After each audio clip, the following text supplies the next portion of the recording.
nhasi doti titaure pamusoro pezvinhu zvinokonzerwa negender based violence. Zvikuru takatarisa mukati memhuri. Tinavo Miss Virginia Muwanigwa, CEO veZimbabwe Gender Commission, kuti vatibatsire tinzwisise kuti nyaya iyi yakaipirei. Maita zvenyu Major.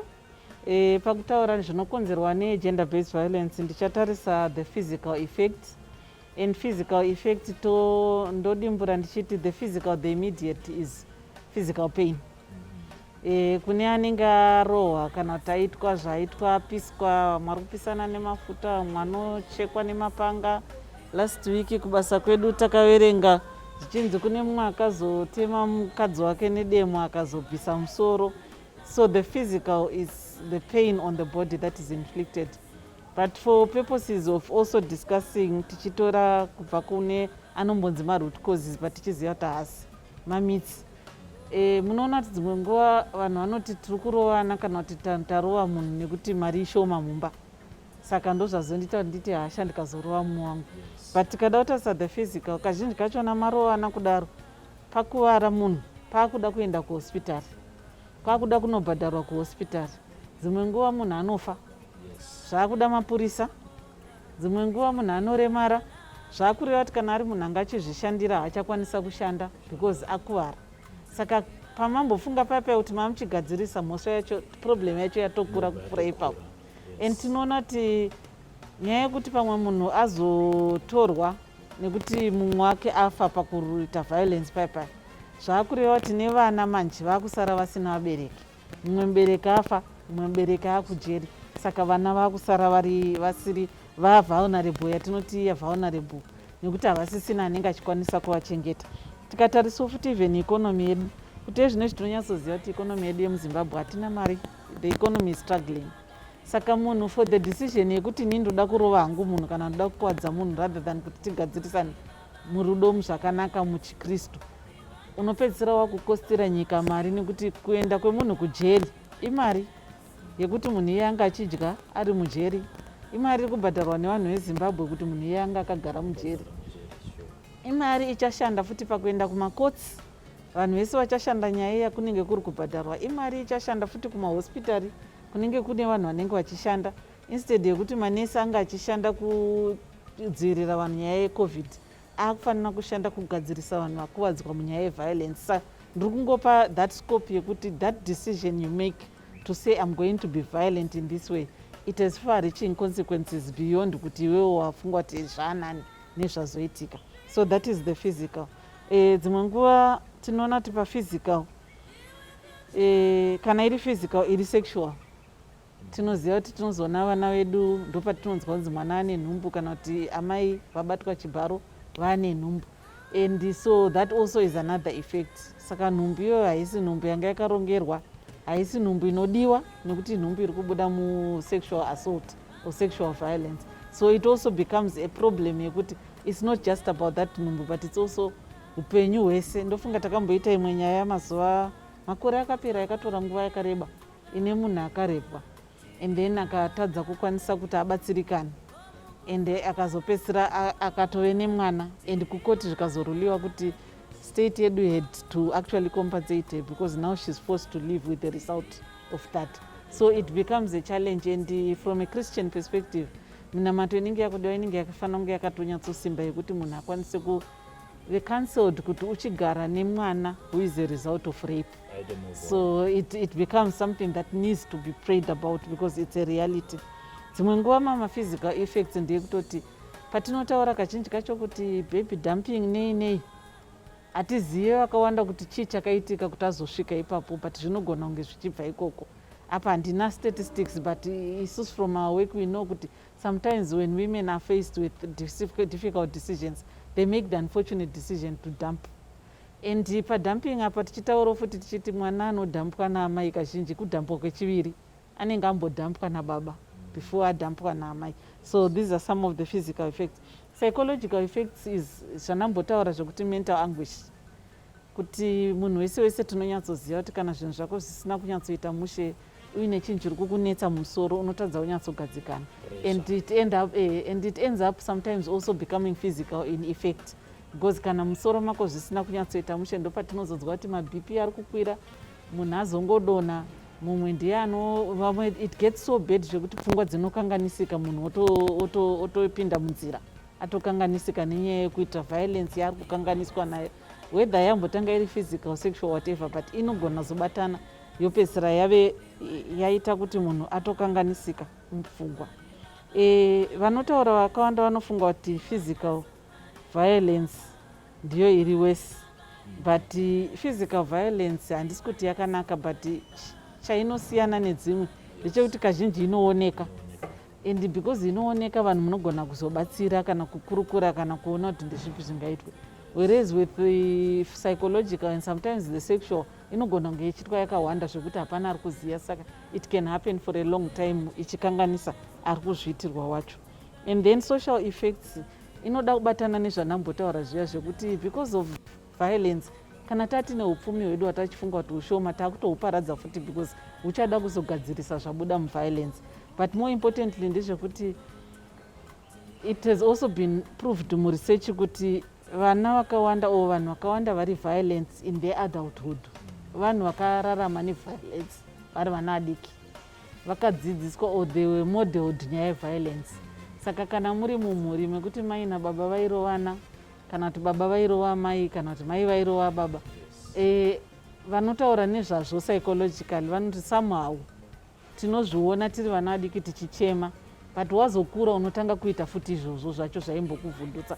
Saka ndo imwe social yacho yekuti zvakutoreva kuti tikange tiri kutotangira violence yatangira mamai nababa muwanigwa, but yakutoita a generational case icharamba ichivepo because vana vari kubuda mumba imomo vachafambawo nayo kwavari kuendawo kuzvikoro. Ndofunga handiti tinomboverenga every now and then about school bullies, kana even musociety medu vamwe tinoona kuti munzira umu havakwanisi kunyatsobatana nevamwe zvakanyatsonaka. Ndo mamwe maeffects acho kuti we then become a society isina kunyatsomira zvakanaka, isina unhu o isina rudo, but inongoita zviya zvekuti panotoratidza kuti pane dambudziko riripo. Pavana ndambobata, but theory isu seZimbabwe Gender Commission, part of our work is to also debunk kana kuti deconstruct mamwe mamyths kana kuti zvatinofungira. One of which is kuti in any marriage there is love, and kuti in any family there is safety. I think research has proven over time kuti dzimwe nguva mumarriage munogona kunge makambopinda muine rudo, hatisive kuti kune vari kupinda here mumarriage vasina rudo, but over time you find kuti love yacho runs away. Ndisingazivi kuti nyaya panambotaura paya kuti pataibatsirana tichida kuita the Domestic Violence Act tiri kuHarare City Core takamboidiscussa nyaya iyoyo, and ini nhangu at an individual level ndakatoita research yandakatoona kuti pataitaura nezvegender based violence kana domestic violence, what was very interesting is varume are against domestic violence. Havadi kuona mwana wavo achirohwa, havadi kuona sisi wake achirohwa, haadi kuona mai wake vachirohwa, asi mukadzi wake anofanira kurohwa. Saka it was very interesting because hatina kunyatsounderstanda kuti chii chinenge chaitika, because vamwe wakazvarwa mufamily, you had no choice, but uyu wakamusarudza, but for some reason ezvinezvi ndiye munhu wekuti for you chero akanzi ari kurohwa, maybe it also comes from kuti kana ari kunzi ari kurohwa ndiwe uri kumurohwa, saka you are saying it's okay, but it's a challenge yekuti izvozvo zvinokanganisa vanhu, kuti vana vachiona zvinhu zvakadaro vanobva vakurowo vatoone mavalues aya anoti violence is normal. They may not believe it's acceptable, but it has become normal because ndo zvinhu zvavairarama. Ndakamboita sometime back ndichiri musikana, ndandina sekuru vangu vairova mudzimai wavo, and they had a baby Bianca, nanhasi ndiri mbuya Bianca. That baby at about 2 years, she couldn't stand her parents hugging, because then there would be times where they are not fighting. Sekuru voda kubata mukadzi wavo vachimuhaga, mwana aichema because chaanga akaziva ndechekuti kana vari kuita contact vari kurwa. So this is just to show you kuti zviri kumodhelewa mupfungwa dzemwana. And dzimwe nguva futi muvana violence iyo inobva yazobata zvimwe zvinhu. Tinofanira kunge tichiprotecta vana, tichidzidzisa vana rudo, tichitsiura vana kana vachikanganisa, and tichikwanisa kuti tiprovide vana, Mwari ari mubatsiri, whatever we need to provide. But sometimes the impact of violence is kutoti takutoshapadza whatever we have tichitadza kuti tiise muvana, takubuda kana tarwadzisana, kana kuti baba vakafunga kuti panapa handichada nezviri kuitika pano, wotoenda unotanga imwe mhuri ichaita futi violence kwavanenge vari ikoko, o amaiwo kana vakaitawo zvavanoitawo zvichingodaro. So that effect ndeyekuti the safety and the love that is supposed to live within my homes haikwanisi kuvepo as long as there is violence, especially kana violence iriyo iri the normal. This is not to say every now and then there may not be a problem kana conflict kana kuita judgment iri wrong, but kana zvaizvo zvinotokudefine as people, ndofunga mumarainu tinotoziva kuti kune vamwe vanotozivikanwa kunzi musi wakati kana kuti vakanzwa pachemwa havambofunga kuti ndekwanhingi, vanoziva kuti ndekwanhingi because vanoziva kuti ndokunoitwa violence. So that becomes a problem yekuti on children, whatever they are experiencing at home is what they bring into society and what they will also do pavanenge vazokura. So the downstream impact is also kuti vanotoradza kuzonyatsoita maproductive adults, even akanzi aenda kuchikoro adii, but izvozvo zvinenge zvingoripo. Ndofunga vechirungu vanozotanga kuita zvana counseling dzavanoita dzedze, and isusu tinenge takuzovewo kuchechi tikatsiurwawo zvichishanda, but vamwe vacho vakawanda vanogona kutobva vatongove vanhu vekuti lost generation. And then patiri kutaurisa nyaya ye-gender based violence, pane imwe iriko that I will speak very quickly to, yavari kuti trafficking in persons kana kuti human trafficking. Ndofunga nezuro takaona mune rimwe newspaper muchitaurwa kunzi pane vakanga vakutengesa mwana. Takaona article yacho ichitaurwa kugweri kunzi munhu akanga achida kutengesa mwana ndobva azomubirwa, ndobva amubvutirwa mwana waye. Saka it also tells you kuti it's not as far as we think, because vakawanda vanobva vati trafficking ndo zvakaitika mazuva aya zvekukuwait nekupi nekupi. But let's remember also kuti that violence starts within the household or within the church, because for some of the cases atakanzwa evanhu vakaenda kukuwait, vanhu vaitorekrutwa kumachechi kuti uchienda kuchechi wotanga kutaurwa whether naamai vakuru kana nababa vakuru vechechi, iwo in your trust wobelieve kuti uri kuda kupiwa a better opportunity than what you have, only to then find yourselves having become a slave. So my issues akasiyana siyana, but the important thing that I want to mention in terms of impact is zvinotibvisa pana Mwari. Mwari vanotida regardless, but dzimwe nguva chero vachitida isusu vacho tinogona kuzvisudurutsa kubva parudo rwavo, to the extent yekuti we then wallow in our violence, we then focus so much in the violence that we can't see the beauty in yourself as a person. Because even chero pandataura zvangu kuti impact inoreva kuti vanhu vanenge vakanganisika, but semunhu akasikwa naMwari we are beautiful. Unofanira kungoziva kuti you are beautiful and then woita kuti beauty iyo iende kune vamwe vese around you. But you find kuti the biggest impact iripo in the context of this discussion is kuti tinozvisudurutsa, tinozviramwa, we forget that we are fearfully and wonderfully made, and that the next blessed to me is also fearfully and wonderfully made, and that their body is a temple, which temple I should not violate in whatever way yandinenge ndichida kuviolate. So that becomes a challenge yekuti tikatadza kunge tichibatsirwa neshoko, what is it we are going to become? Because at least Bible ready one, but my beliefs edu sevanhu based on chivanhu kana kuti whatever other akasiyana siyana, but church at least, or the Bible at least, brings us together. So the greatest tragedy that would be there out of violence is you take yourself so far away from God that you can't even see how much he loves you. You can't even see how much he forgives even for nezvawakatadza, because maybe chimwe chandisina kutaura ndechekuti imwe impact ndeyekuti unogona kutadza kuzviregerera zvawakamboita, and unfortunately watadza kuzviregerera pamwe unobva waramba wakuzoita futi zvipi izvo zvacho. So ndo zvimwe zvekuti as we are commemorating this, we need to recognize that all of us are lovely, we are loved, and we should also love vatinawo. And kunyangwe tikange tanzwa tiri kukanganisana, ngatitsiuranei murudo.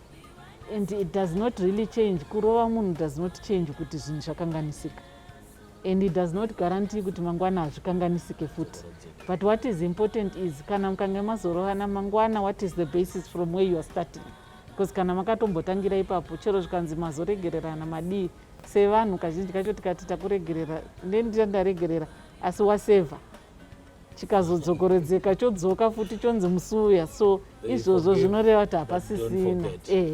So that's what's important to know, kuti there's no reason why we need to resort to violence to resolve any conflicts. So pavanhu vari mukati me-gender based violence, what advice can you give them? Katiti ndaona munhu kuti zveshe wafanika kushungurudzana kuripo, ndinofanira kuti ndiite sei? Advice hombe ndeyekuti speak out. Kana uriwe uri kushungurudzwa, taura nezvazvo, tsvaga waunofunga kuti uyu ndiye wandinotrasta kana kuti wandinotemba, womuudza experience yauri kuita. And kana kuri kuti muri kuzviona, Domestic Violence Act yanambotaura iyeyi yakazoshandura maitirwo azvaitwa kudhara, kuti haichamirira kuti ari kushungurudzwa chete ndiye acharipota. Yakutoti chero tikanzwa kuti pangana, ndinogona kutonoitora ndonoripota nyaya yachona. Saka kana une yauri kuonawo iwewe, taura nezvayo enda unoripota. And kana tiri kuda kuita zvatinoda kuita, munokwanisa kunzwisisawo kuti is it criminal or is just social. Criminal kureva kuti pane dzimwe nyaya dzekuti chero ndikati ini ndainzwa samai muwanigwa wekugender commission, harisisiri basa rangu rekuti ndidhile nayo, yatone varidzi vayo vainofanira kudhila nayo. Saka the physical, the sexual, iyoyo inyaya dzinenge dzatone varidzi vadzo. Physical vamwe vanoti saka kungorohamba manhei ndoinganzi. Chikuru chinoda kuzivikanwa panyaya yegender based violence ndechekuti arohwa wacho ari kuti ndofunga tine tsumo inotaurwa yekunzi demo rinogona kukanganwa asi muti watemwa ukanganwe. Saka ari kuitirwa violence wacho akati handisi kukwanisa kuregerera, ndiri kuda kuti ndiite justice. It means unogona kuona zvashuwa yatoita criminal case, iwe ungachifunga kuti inyaya diki. Saka chikuru chiripo ndechekuti kana uri munhu anofunga kuti haudi kunge uchizopanishwa nezveviolence, namata and uregedze kuita whatever it is that could cause you to be in that situation. Ndinofunga kuti pakataurwa nyaya yekunzi gender, zvinoita sekunge nyaya yekutofevhera madzimai nechekare society medu.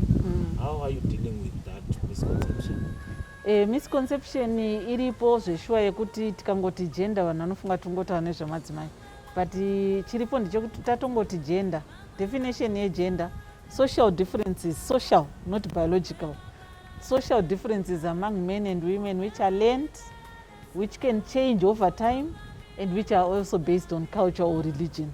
So you find kuti those social differences over time anochinja sezvatotaura definition. Ndofunga kare kare tatisingaone mameja madzimai, asi zvinezvi tinovaona.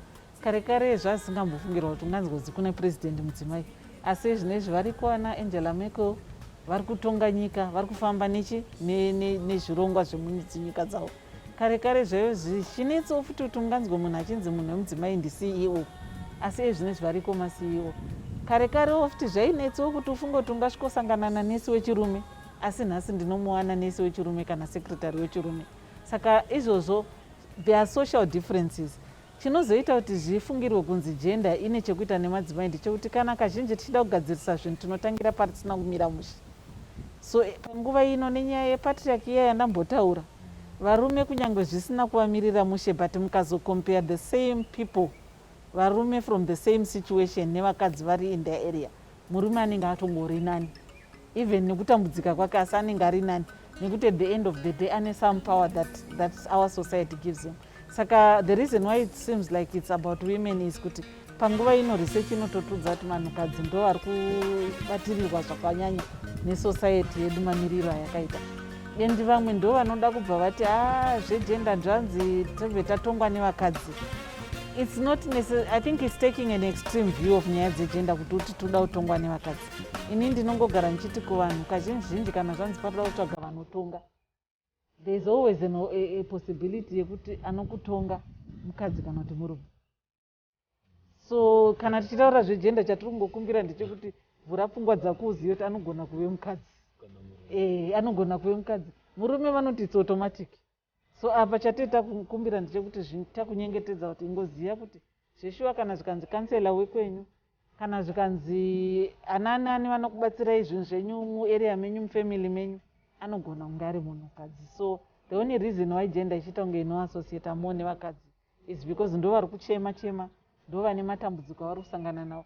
But I also recognize kuti kana makamboona mazuva akapera pakanzi vana vaifa mumahospitari, tikaona mapicture aya, Unfortunately, nyaya yekuti vanhu vanofunga kuti gender ndeyevakadzi chete inozoita kuti tikanganwe kuti no, for any situation yemukadzi yatiri kutaura, there is a man or there are men around her and they are also affected. Just like I said, kuti with violence, kana depending kuti ndiani ari affected, those around you are affected. Vana vaya pavakafa, vanhu tinogona kutadza kuziva kuti havasi amai chete varasikirwa nemwana. Kuna baba vanga vari kufunga kuti mwana ari kuuya kumba, kune hanzvadzi, kune munin'ina, kune vakoma, kuna nagogo, kuna nasekuru vanga vachiexpecta kuti vari kuuya. So even as we talk about gender from a women's perspective, but it also has to do with men. So in terms of our culture as Zimbabweans, do you see the culture promoting kune kana tiroda kutaura tisingaite zveudyiri, nekuti kazhinji vanhu vaya vanenge vaita musikanzwa yavo vaita violence vakanganisa zvavakanganisa vanozowanda nekuti ndo tsika dzine magariro dzedu kana kuti ndo chitendero changu. But inini pakuziva kwangu handina kuona pane tsika tadzoka kunyatsodzika dzika. Kune vamwe vanotaura kuti tsika dzedu chaidzo chaidzo hadzi encourage kuve violent, dzino encourage kutaurirana, which is why unfortunately from a gender perspective they even come up with mareparations anenge aida kunzi kana pane zvakanganisika ziya ngatiripei totanga patsva. Unfortunately now patita kutarisa zveviolence, kuripa kwacho dzimwe nguva kunotanga kuda kukanganiso kodzero dzevanasikana, wakuripiswa ngozi, wakudiwa. But mutsika dzedu chaidzo chaidzo muchakanaka hadzi encourage, because pane imwe violence inoitika mukusaziva. But kana munhu azodzidziswa wozoita zvaunoita unenge wakutisangana nema-impacts ezvaunenge waita. Toda kutenda huriko yatave nayo naMiss Muwanigwa, CEO weZimbabwe Gender Commission, atibatsira nemashoko pamusoro pekwipa kwakaita gender based violence. Ndinovimba kuti imi neni tabatsirika, tigare murudo, tigare murunyararo mukati medzimhuri dzedu. Amen.